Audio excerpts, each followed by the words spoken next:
Sorry madam. What? গার্জিয়ানরা এখন ভেতরে allowed নন। Participate কি আপনাদের? আমার মেয়ে।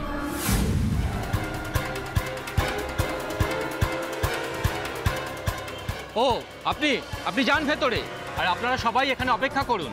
হোয়াট? আমি এখানে সবার সাথে? মা আমি দেখছি ডার্লিং। হ্যাঁ বাচ্চা, তোমার কি চাকরিটা জলে দেবার ইচ্ছে হয়েছে নাকি? না তোমার আচরণ দেখে তো তাই মনে হচ্ছে বাবা। হ্যাঁ, তুমি কাকে আটকাচ্ছ? তুমি জানো ইনি কে, কোন বাড়ির বউ? মাই গড, তুমি দত্ত এন্টারপ্রাইজের নাম শুনেছো? হ্যাঁ ম্যাডাম, আসলে ভেতরে কাউকে ঢুকতে দেওয়া হচ্ছে না তো তাই। Shut up! কাউকে মানে মানে এদের সঙ্গে তুমি আমার মেয়ের তুলনা করছো? How dare you! হ্যাঁ, এত সাহস তোমার? তুমি জানো তোমাদের এই প্রোগ্রামে কত টাকার বিজ্ঞাপন দেয় এই দত্ত এন্টারপ্রাইজ? রাধা, রাধা প্লিজ একটা ফোন কর, এক্ষুনি একটা ফোন কর, যাতে এই সিকিউরিটির চাকরি এক্ষুনি চলে যায়। প্লিজ ফোন কর একটা। উফ, রিডিকিউলাস। এখন কি গেটের বাইরে দাঁড়িয়ে থাকতে হবে নাকি? Mom, do something. Just a minute baby.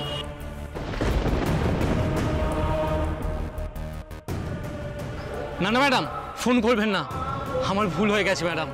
আপনারা ভেতরে যান, আপনারা যান। That's it, right darling? খুব বাঁচা বেঁচে গেলে ভাই। আজ নেহাত আমার মেয়ের অডিশন, তাই মুডটা নষ্ট করলাম না, নাহলে আজকেই তোমার চাকরির দা এন্ড হয়ে যেত। Come baby. কি হলো, ভেতরে এবার চলে গেল? আপনারা অ্যালাউ করে দিলেন ভেতরে যাওয়ার জন্য?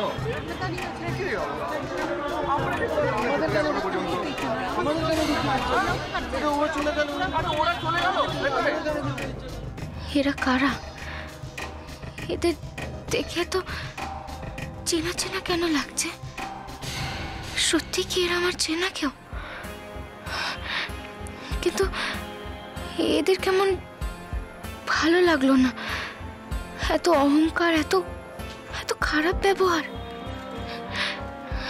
ঠাকুর, আমার মেয়েটা তো ভেতরে রয়েছে, তুমি দেখো ঠাকুর, এদের সামনাসামনি যেন ও না পড়ে, তুমি দেখে রেখো ওকে।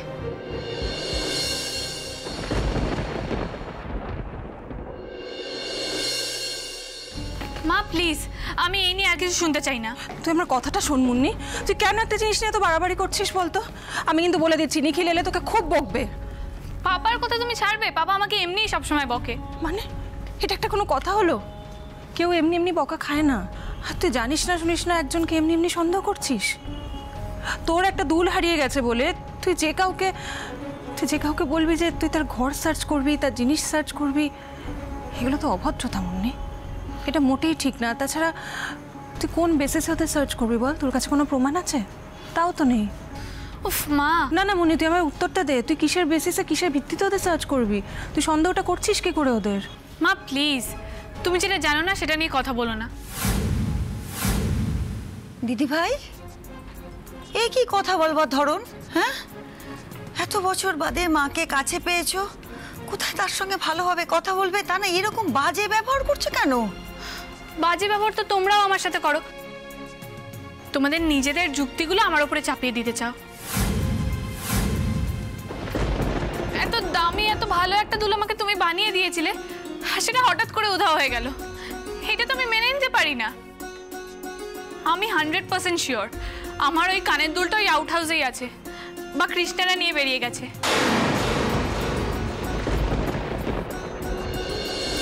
আজ ফিরুক ওরা, পাপার সামনে ওদের ঘর সার্চ করা হবে, আর এটা প্রমাণ হয়ে যাবে যে ওরা কত বড় মিথ্যেবাদী। তখন পাপা বুঝবে ওদের কথায় কথায় সাপোর্ট করে পাপা কত বড় ভুল করেছে। এইসব ক্রিমিনালদের বাড়ি থেকে তাড়িয়ে দেওয়া উচিত।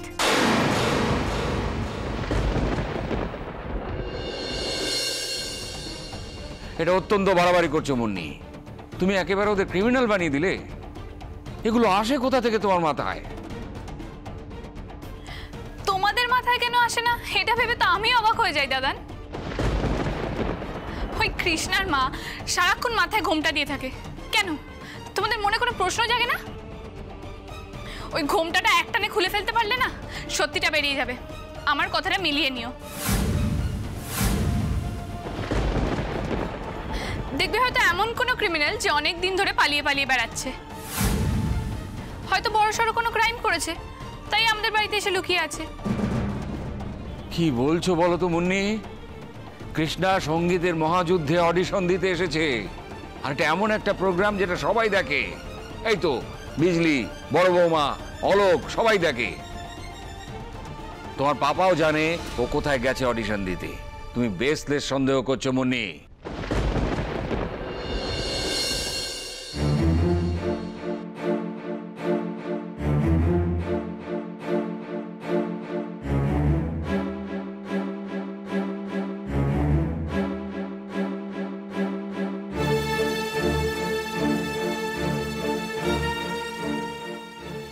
আমাকে গান গাইবার শক্তি দাও কিষেনজি, আমি যেন গান গেয়ে সবার মন ভালো করে দিতে পারি।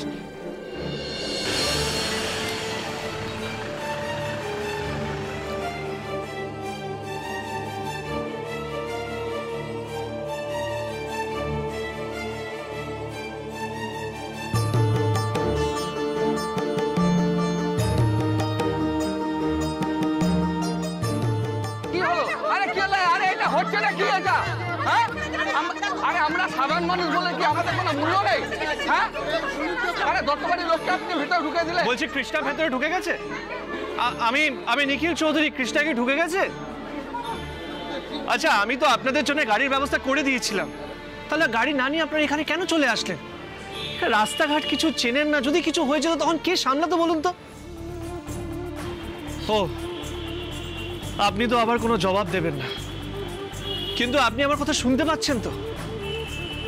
দেখুন, একটা কথা বোঝার চেষ্টা করুন, আমি যেগুলো আপনাদের জন্য করছি সেগুলো আপনাদের প্রয়োজন তাই করছি, দয়া করছি না আপনাদের ওপর। Please try to understand. আপনারা এত জেদ কেন করছেন সেটা আমি বুঝতে পারছি না।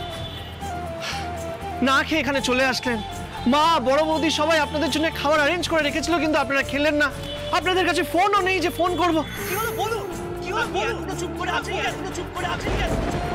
আপনি তো আশ্চর্য মেশ, আপনি তো আশ্চর্য মেশ। কেষ্টর জন্য মন খারাপ, কেষ্টর জন্য মন খারাপ। দেখা করতে যাচ্ছেন, দেখা করতে আমাদের কাউকে জানাবেন না, আমাদের কাউকে দোষ হয়ে আপনি কেন চোখে জল ফেলবেন? কেন চোখে জল ফেলবেন? আজ আমার জবাব চাই, আজ আমার জবাব দিন আমাকে, উত্তর দিন। এত টেনশন হচ্ছিল তাই নিজে এখানে আসতে হলো, আর আপনি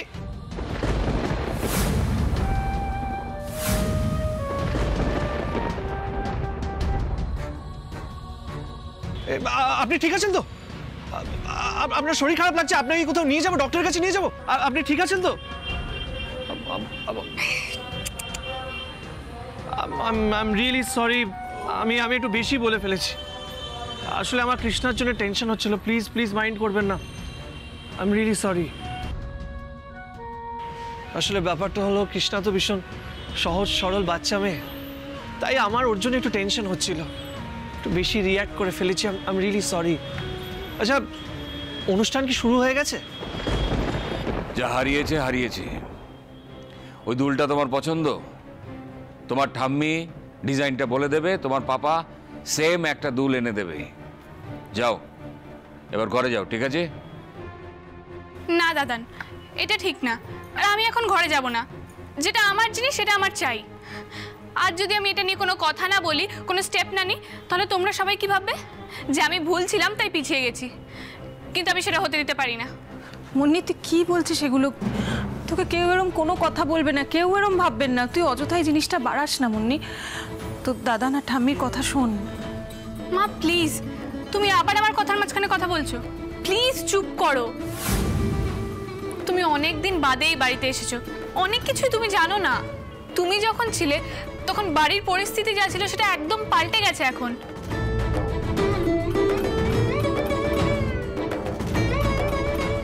তুমি কি করে জানলে যে পাল্টে গেছে? নাকি এত বুদ্ধি হয়েছে তোমার, সবই মাথা কাটিয়ে বের করে ফেলছো? দিদি ভাই, আমার কথা শোনো, কিচ্ছু পাল্টায়নি, আমরা পাল্টাতে দিইনি। আসলে কি জানো, এই তোমার দাদান আর আমি এই পরিবারটাকে কখনো পাল্টাতে দেবই না। শুধু আমাদের পরিবারের সব লোকজনগুলো ছড়িয়ে ছিটিয়ে আছে তো, তাই তোমার মনে হচ্ছে যে পরিবারটা পাল্টে গেছে। কিচ্ছু পাল্টায়নি। দেখো দিদি ভাই, মা বাবার কাছে সন্তানেরা একই রকম থাকে সারা জীবন, সেই ছেলে মানুষ থাকে। আমরা যতদিন বেঁচে আছি, আমি তোমার দাদান, ভালোবাসার টানও একই রকম থাকবে। তুমি ছোট তো, ছেলে মানুষ, বুঝতে পারছো না। দেখো না, তোমার মা মানে আমার মেজ বৌমা, সেও তো কত অন্যায় করেছে। হ্যাঁ, তারপর তো এই পরিবারই ফিরে এসেছে। তাকে কি ফেলে দিতে পেরেছি? পারিনি।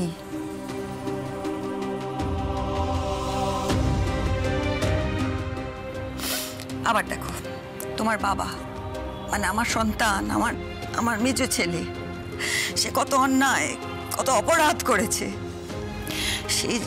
সে যখন শাস্তি ভোগ করে ফিরে আসবে তো একদিন। তাকে কি ফেলে দেবো?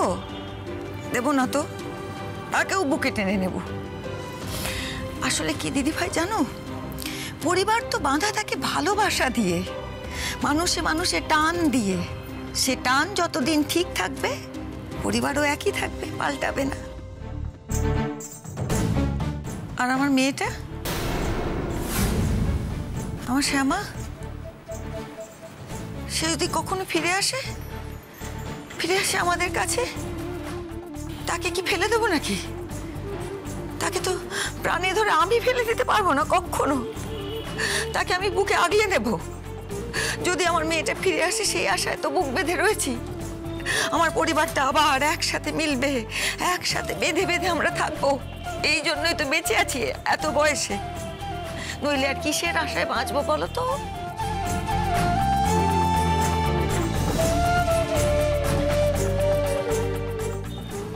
সবার ওপর যতই অভিমান থাকুক, রাগ থাকুক, ভালোবাসাটা তো আছে। তুমি ভুল করছো ঠাম্মি। তোমরা যাকে ভালোবেসে বাড়িতে ফেরাতে চাইছো, তাকে পাপাই অ্যালাউ করবে না।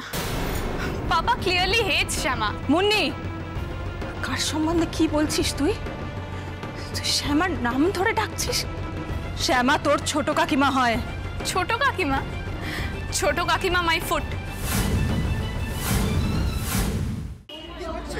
বলছি ভেতরে গার্জেন অ্যালাউড? না না, আমাদের অ্যালাউ করছে না। কিন্তু এক্ষুনি একজন গাড়ি হাঁকিয়ে এলো আর মেয়েকে নিয়ে ভেতরে ঢুকে গেল। আমরা হা করে দাঁড়িয়ে দেখলাম, আর বলল দত্ত এন্টারপ্রাইজের মালিকের বউ নাকি, তাকে নাকি আটকানো যাবে না। আচ্ছা, সাধারণ মানুষের বেলায় কি এত নিয়ম?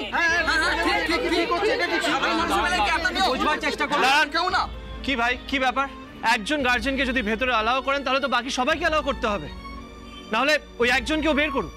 না দাদা, না না দাদা, বলুন। না না দাদা, এরকম করবেন না। একটু বোঝবার চেষ্টা করুন প্লিজ। এটা ঠিক না। একটু বোঝবার চেষ্টা করুন, একটু বোঝবার চেষ্টা করুন। করবেন না মানে কি? যদি একজনকে অ্যালাউ করে থাকেন, তাহলে এরা কি দোষ করেছে? ওই দেখছেন, উনি নিজের মেয়েকে বেনারস থেকে নিয়ে এসেছে, তাহলে উনি কি দোষ করেছেন বলুন? বলুন না, কি দোষ করেছেন উনি? এনারা কি দোষ করেছেন? আস্তে আস্তে আস্তে প্লিজ, এত চিৎকার চেঁচামেচি করবেন না। কি হয়েছে বলুন? দেখুন না ম্যাডাম, ওনারা সবাই কি বলছে। স্যার, কি সমস্যা হয়েছে? দেখুন ম্যাডাম, আপনারা গার্জেনদের ভেতরে অ্যালাউ করছেন না, এটা আপনাদের রুল, আমরা মেনে নিচ্ছি। কিন্তু তাহলে একজন গার্জেনকে ভেতরে কেন অ্যালাউ করেছে? আচ্ছা, সবার কাছে তো নিজেদের সন্তান প্রেশাস, তাই না? সরি স্যার, আমি দেখছি ব্যাপারটা। বলছি একবার ভেতরে গিয়ে দেখো যে কার গার্জিয়ান ভেতরে গেছে এবং তাকে বেরোতে বলো, কেমন? আপনারা প্লিজ একটু সবাই অপেক্ষা করুন, আমি পুরো ব্যাপারটা দেখে নিচ্ছি প্লিজ।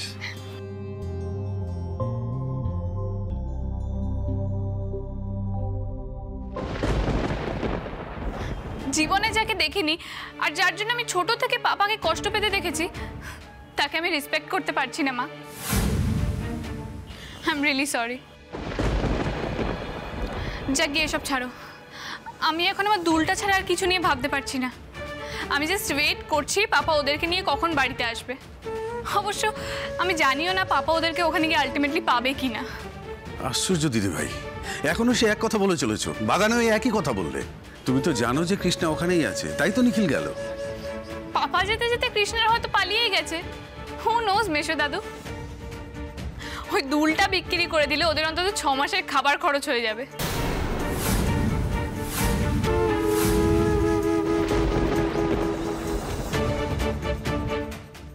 মা তাড়াতাড়ি এসো। আচ্ছা অডিশনটা কোথায় হচ্ছে, কোন রুমে? ওই রুমে। 1 মিনিট ম্যাডাম, আপনাকে তো দেখে গার্জিয়ান মনে হচ্ছে, এখানে তো ক্যান্ডিডেট ছাড়া আর কারোর থাকার নিয়ম নেই। থাক, আমাকে নিয়ম শিখিও না। যেটা জানতে চাইছি সেটার উত্তর দাও। অডিশনটা কোথায় হচ্ছে, আর অডিশন রুমে কেউ আছে? হ্যাঁ ম্যাম, ভেতরে তো অডিশন চলছে, কিন্তু আপনি? এই শোনো, এত প্রশ্নের উত্তর দিতে আমি বাধ্য নই তোমাকে। আমার হাতে না এত বেশি সময় নেই। আমার মেয়ের অডিশনটা হয়ে গেলেই আমি বেরিয়ে যাব। আই রায়। সরি ম্যাডাম, অডিশন রুমে পার্টিসিপেন্ট ছাড়া আর কেউ অ্যালাউড নয়। আপনার মেয়ে যদি ক্যান্ডিডেট হয় তাহলে ও এখানে থাকতে পারে, আপনাদেরকে বাইরে যেতে হবে।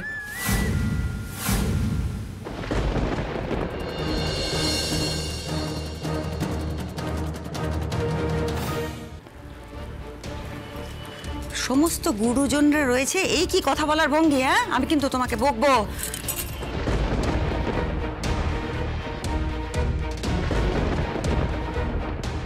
মেজ বৌমা, দেখছো কেমন জেদি তোমার মেয়ে? হ্যাঁ, আমার বাপু বয়স হয়েছে, আমি আর পারছি না। তুমি এসে গেছো, তোমার মেয়েকে তুমি সামলাও। দেখো এই যে জেদ, এই জেদ যদি এই মেয়ে না ছাড়ে, আর ওই দুল যদি কৃষ্ণাদের ঘর থেকে না পাওয়া যায়, সে কি সাংঘাতিক কাণ্ড হবে বলে দিলুম। হ্যাঁ, তুমি জানো না এখন নিখিল খুব রেগে যায় কথায় কথায়, আর রেগে গিয়ে বিশ্রীভাবে ওকে বকবে, সেই নিয়ে কান্নাকাটি অভিমান, সে একবারে ভালো নয় ব্যাপার। তুমি ওকে যে করে হোক আটকাও, আটকাও। না মা, মুন্নি দাঁড়াও মা।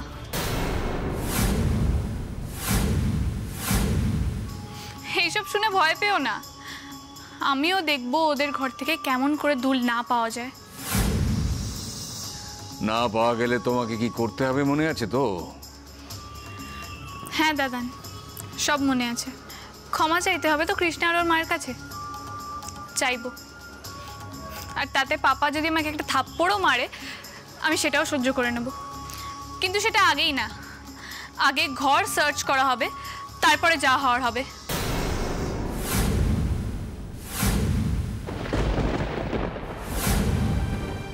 মুন্নি, মুন্নি আমার কথাটা শোন। মুন্নি, আমি কি করব বলো তোমরা তো সবাই দেখছো, আমি তো যতটা পারছি ওকে বোঝানোর চেষ্টা করছি। এখন আর তোমার কিচ্ছু করার নেই মেজ বৌমা। যা সর্বনাশ করার তা মুন্নির জন্মের আগেই তুমি আর অশোক করে ফেলেছ। সন্তান গর্ভে থাকা অবস্থায় দিনের পর দিন যে পাপ তোমরা করে গেছো, এই মেয়ে হচ্ছে সেই পাপের ফল।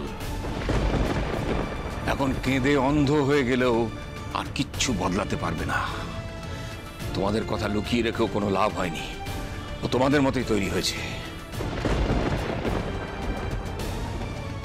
তার কারণ কি জানো? কারণ হলো তোমাদের পাপ রক্ত বইছে মুন্নি শরীরে। এখন ফল ভোগ করো সেই পাপের। আমরা আর কতদিন?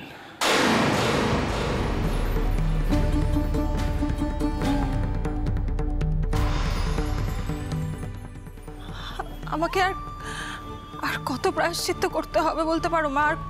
আর কত পরীক্ষা দেব? আর কি করলে এই পাপের বোঝা থেকে আমি মুক্ত হতে পারবো বলো তো মা? সংসারে ফিরে এসেও যে কারাবাস আমায় করতে হচ্ছে, এর থেকে কি সত্যি আমি কোনোদিনও মুক্তি পাবো না? আমি আর কি করলে তোমরা আমায় ক্ষমা করবে বলো না মা? বর্দি ভাই বলো না, কি করলে তোমরা আমায় ক্ষমা করবে? আর কি করতে হবে আমায়? আমি এভাবে আমি আর পারছি না।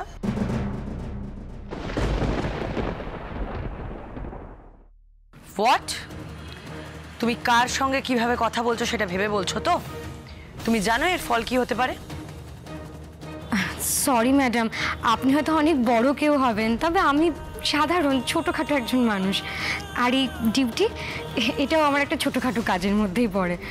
আসলে ওই অডিশন রুমে জাজেসরা যতক্ষণ না পারমিশন দেবে আমরা কাউকে অ্যালাউ করতে পারবো না ম্যাম।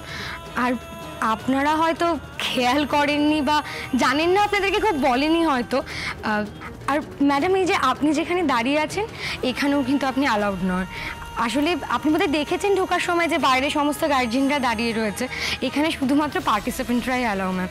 সেজন্যই বলছিলাম, মানে আপনার মেয়ে যদি পার্টিসিপেন্ট হয় তাহলে আপনার মেয়েকে এখানে রেখে কাইন্ডলি আপনারা যদি বাইরে একটু অপেক্ষা করেন।